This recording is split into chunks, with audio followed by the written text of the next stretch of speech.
Everyone, FR done, AFM done. हालांकि APC AFM का बैठा नहीं, पर एक आध जगह इंस्टीट्यूट गोल घुमाई देता है, तो शायद ऑडिट का बैठ जाएगा। अब ऑडिट की बारी, बट थैंकफुली इसमें हमारे पास एक्स्ट्रा डेज है। How do we prepare for it? तो पहली हमारी अप्रोच क्या होना चाहिए, दूसरा हमारा डे वाइज प्लान क्या होना चाहिए, और तीसरा टिप्स क्या होना चाहिए, ये बातें डिस्कस करते हैं। उम्मीद करता हूँ आपके पेपर अच्छे गए होंगे। जो भी है, उम्मीद ये करना है अब हमें कि हमारा ऑडिट का पेपर बहुत अच्छा जाएगा। सबसे पहले अप्रोच क्या होनी चाहिए? आज समझो आप रफली 4 घंटे से ज़्यादा क्या ही पढ़ोगे, 4 से 5 घंटे। 3 फुल डेज हैं आपके पास, 13 आवर्स मिनिमम आपकी स्टडी होती है, तो 39, और आखिरी दिन 5 घंटे आपके पास होंगे। तो सब मिला के you have 48 hours, which is good enough time कि अगर आपने एक बार पहले ऑडिट सिर्फ देख भी रखा है तो आप पूरा प्रिपेयर कर सकते हो, which is actually a big boon. What you need to do is, मेरे हिसाब से आपके इन सारे दिनों के शेड्यूल में सबसे पहले आज, आई एम श्योर आप लोगों ने एथिक्स देखा होगा। हो सकता है कुछ स्टूडेंट्स ने सोचा होगा कि हम क्या करेंगे, maybe will take DT और समथिंग। आप अपने हिसाब से प्लान को सूट कर सकते हैं। मैंने जो सजेस्ट किया उसमें आप आज एथिक्स करें और कारो करें। कारो का वीडियो मैं आपके साथ 2 घंटे का शेयर करता हूँ, एक बार सुन लीजिए और फिर सेल्फ प्रैक्टिस कर लीजिए, मस्त हो जाएगा काम। 2 घंटे का वीडियो तो आप इस समय पे जिस स्पीड में देखोगे 1 आवर समथिंग मिनट्स में हो जाएगा। ऑडिट का ऑलरेडी शेयर है, सारी प्लेलिस्ट रिविजन्स के जितने भी एक सिंगल प्लेलिस्ट बनाई है डिस्क्रिप्शन में दिया हुआ है। तो सबसे पहले आज एथिक्स और कारो कर लीजिए। कल से अपने टाइम स्लॉट को, अपने दिन को 3 पार्ट में डिवाइड कर दो, morning, evening as an afternoon evening और evening night.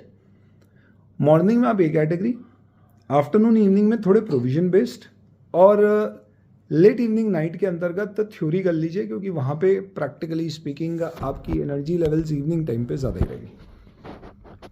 Tomorrow I would suggest you should start your day with chapter 8 to 11।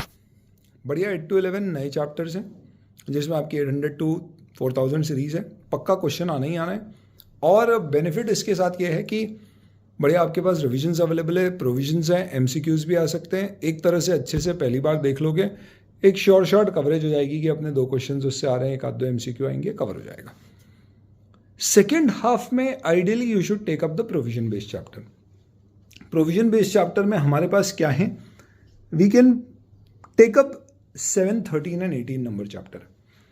7 इसलिए क्योंकि वो रिपोर्टिंग ये बहुत ज़्यादा इंपॉर्टेंट है, पर इतना थ्योरी नहीं है उस स्टैंडर्ड में, क्योंकि वो 700 सीरीज़ है पूरी, उसमें पूरा कंपनी ऑडिट भी है, कारोपन ने एक दिन पहले कर ही लिया। तो फॉलो ऑन करते हुए चैप्टर 7 अपना पूरा कंप्लीट हो जाएगा, including CARO. And then we should take up 13, which is group audit, audit of consolidated financial statements, क्योंकि ये और ऑडिट कमेटी कॉर्पोरेट गवर्नेंस में से ऑल्टरनेट एक क्वेश्चन आता था। ऑडिट कमेटी कॉर्पोरेट गवर्नेंस वाला चैप्टर हट गया, तो मुझे उम्मीद है इससे डेफिनेटली एक क्वेश्चन आना चाहिए। कई बार इंटीग्रेटेड एमसीक्यू में भी आपको इसके क्वेश्चंस देखने को मिलते हैं।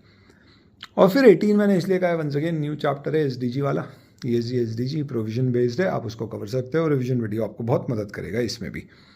इवनिंग में you should complete PSU internal audit, due diligence, investigation. ये 3 चैप्टर्स अगर आपने कर लिए इवनिंग में, जो कि इजीली डुएबल है, क्योंकि पहले तो पूरा कोर्स ही करते थे अपन, तो आपका क्या हो जाएगा, एक डिसेंट पोर्शन कवर हो गया। फिर next day which is what, तो अपना 6th में आ गया। वहाँ पर आपको क्या करना चाहिए, ये शीट पूरी टेलीग्राम पे अवेलेबल है, डे वाइज जो मैं बोल रहा हूँ आपको, वहाँ से आप देख सकते हो। इसमें what you can do is 6th में you should start your morning with chapter 1 to 3। Quality control important है, फ्रॉड्स वगैरह आप इंटरमीडिएट से हटा दिए हैं, तो डेफिनेटली वो यहाँ पूछे जाने की उम्मीद ज़्यादा है। तो चैप्टर 1 to 3 मॉर्निंग वाले स्लॉट में कर लीजिए। आफ्टरनून इवनिंग वाले स्लॉट में then you should come to bank, NBFC, very important. Chapter number 14 easily doable है, और चैप्टर 12 कर लो। डिजिटल ऑडिट है, थोड़ा बड़ा है, रिवीजन वीडियो अगेन बहुत हेल्पफुल होगा उसका, और उस तरह से आप वहाँ पे कवर कर लेंगे। एंड इवनिंग में then you should take up 4, 5, 6। 4 थोड़ा सा लेंदी है, उसको सिलेक्टिवली देख लीजिएगा। 5 and 6 में आपकी 500 सीरीज़ है, मस्त है, एकदम डुएबल है। पुराने रिवीजन वीडियो भी अवेलेबल है, उसके स्टैंडर्ड्स के कुछ चेंज हुआ नहीं है, आप उसको भी रेफर कर सकते हो। ऐसा करके 5th और 6th में तक आपका पूरा कोर्स हो गया। 7th में को अब आपको क्या करना है, सारे चैप्टर्स दोबारा से एक बार सेम सीक्वेंस में जैसे आपने पढ़े हैं, सेम सीक्वेंस में रिवाइज करना है। और एग्जाम डेट 8th को आपको सुबह सिर्फ क्या करना है, स्पिल ओवर, ट्रिकी है, आपको जो डिफिकल्ट भूल रहे हो बार बार वो वाले टॉपिक्स, प्लस कम से कम पिछले 3 हो सके तो 5 सजेस्टेड आंसर्स पढ़ना है, जिससे आपका माइंड स्प्रेड जो होगा वो उसी तरह की लैंग्वेज का हो जाएगा जैसे एग्जाम में चाहिए। तो 3 बातें करनी थी, ये तो हो गया पहला अप्रोच, और दूसरी बात हो गई हमारी डे टू डे हमारा प्लान। तीसरा टिप्स, सर ये पढ़ते समय अप्रोच और डे टू डे प्लान के साथ हमें पढ़ना क्या है? नंबर 1, आप जिस सब्जेक्ट पे कॉन्फिडेंट हो या जिस चैप्टर टॉपिक में कॉन्फिडेंट हो, सीधे आपकी जो भी किताब है आप वो उठाइए और उससे पढ़ना शुरू कर दीजिए। नंबर 2, किसी चैप्टर में कॉन्फिडेंट अगर आप नहीं हो तो उसका रिवीजन वीडियो देखो, प्लेलिस्ट दी हुई है। नंबर 3, अगर किसी पर्टिकुलर चैप्टर में आपने प्लेलिस्ट देख ली, रिवीजन देख लिया, उसके बाद अब आपको कंटेंट कवर करना है, तो जो भी आपका कंटेंट मटेरियल है आप उससे कवर कर रहे हो, क्या क्वेश्चन आंसर्स करना होंगे। इंपॉर्टेंटली मैं आपको बताऊं तो इस समय क्योंकि एक्स्ट्रा टाइम है, you should focus on question answer, क्योंकि 50% क्वेश्चंस तो रिपीट होते हैं ऑडिट में, सारे नहीं तो।